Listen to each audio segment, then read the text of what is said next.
Les dentistes low cost sont-ils fiables? C'est la question que se posera Richard Zarzavadjan, car vous êtes de plus en plus nombreux à renoncer aux soins dentaires, étant mal remboursés et vu les prix des soins, donc les low cost se développent. Oui, mais est-ce que c'est fiable? Eh bien, ce sera la question. Bonjour. Les soins dentaires low cost se développent et pour cause, les soins dentaires coûtent cher et sont de moins en moins bien remboursés. Est-ce que c'est fiable? On se posera la question. J'avais bien mal aux dents.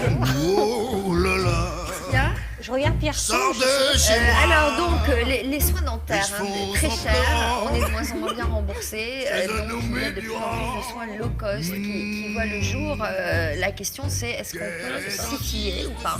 Absolument. Alors ce qu'il faut dire tout de suite, c'est que ces cabinets low cost, un peu qui vont faire concurrence maintenant aux cabinets dentaires en Hongrie, vous vous rappelez du tourisme médical, on en avait parlé ici dans cette chronique, sont autorisés par les autorités de santé. Déjà, c'est un point important, c'est un critère important.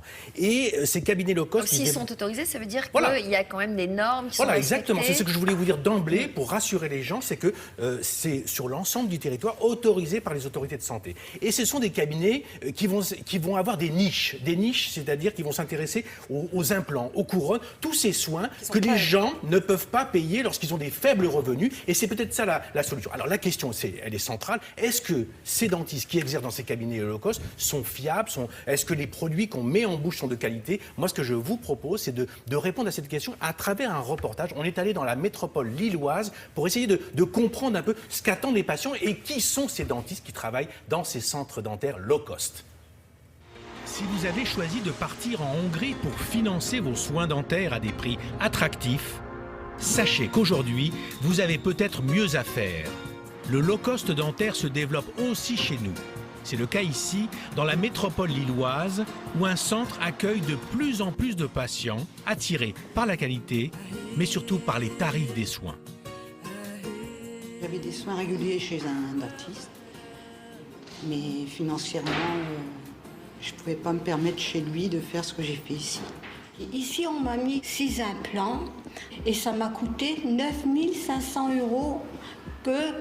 Ailleurs, j'aurais payé au moins le double, peut-être même le triple.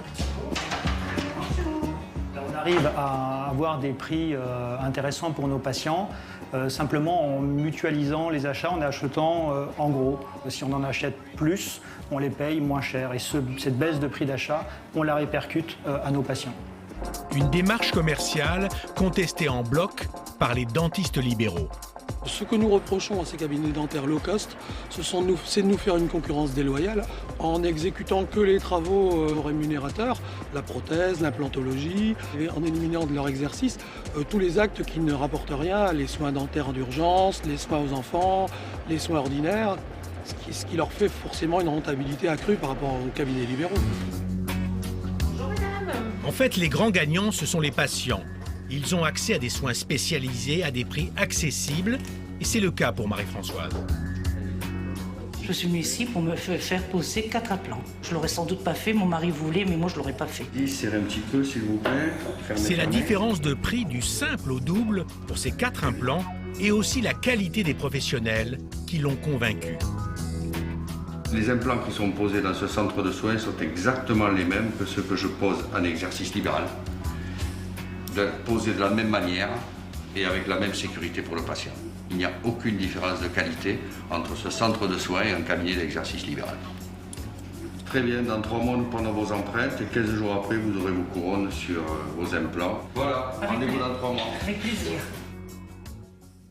Alors, est-ce que vous avez un tableau comparatif Oui, des prix, absolument. qu'on ait Parce une que c'est idée ça, des différents l'information soins essentielle, c'est tout de suite de voir un peu que, par exemple, on va voir les couronnes. Les couronnes, dans ces cabinets low cost, ils sont à environ 465 €, alors que dans un cabinet libéral, c'est un prix moyen, c'est 650 €. C'est près de 40% de différence. Et puis, concernant les implants, là aussi, on a des prix moyens dans ces cabinets-là de 1100 €. Hein, l'implant, eh bien, chez un cabinet libéral, c'est beaucoup plus cher. Alors, donc, véritablement, on a des différences de prix. Des cabinets libéraux vont râler.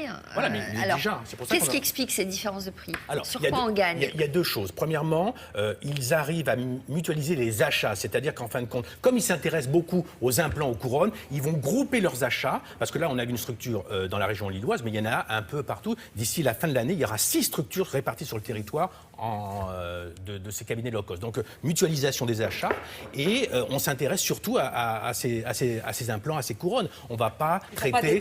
soigner la carie. Même si, moi, j'ai vu lors du tournage certains patients qui venaient pour des problèmes autres que des implants. Mais la majorité de la clientèle, c'est quand même des gens qui ont besoin de refaire ses dents. Et puis ces gens-là n'auraient jamais pu avoir des couronnes ou des implants dans un cabinet libéral. Ils me l'ont dit. Au niveau de la qualité des soins, il n'y a pas de problème. Il n'y a pas de problème. Le dentiste que nous avons rencontré exerce toujours en libéral et intervient ici. Donc je dirais que les produits en eux-mêmes sont des produits qu'on peut retrouver chez un cabinet libéral. Après, le dentiste, il fait le travail convenablement, comme si on avait... Et ça se développe, vous savez. Les cabinets traditionnels vont devoir s'adapter à ça. Ils vont devoir s'adapter. Et c'est ça, peut-être... vous savez, on est un peu dans la même situation que les taxis et les véhicules. Est-ce qu'il ne faudra pas trouver une situation mi-figue, mi-raisin où on pourrait avoir une présence des deux intervenants? Mais moi, ce que je rappelle aussi, c'est que les autorités de santé ont donné leur accord. Ce n'est pas quelque chose qui se crée comme ça spontanément. Donc, il y a vraiment un contrôle. Sûr. Voilà, c'est ça qu'il faut dire. Après, il faut voir. Chacun peut aller voir le dentiste et poser des questions. Demander un deuxième avis, c'est toujours important. Très bien. Juste avant d'avoir les réactions des téléspectateurs, juste vous dire que nous recevrons tout à l'heure David Le Bailly. Nous parlerons d'Anne Pinjot, qui a été la compagne de François Mitterrand et qui a choisi de rester dans l'ombre. Très joli livre, très bien écrit.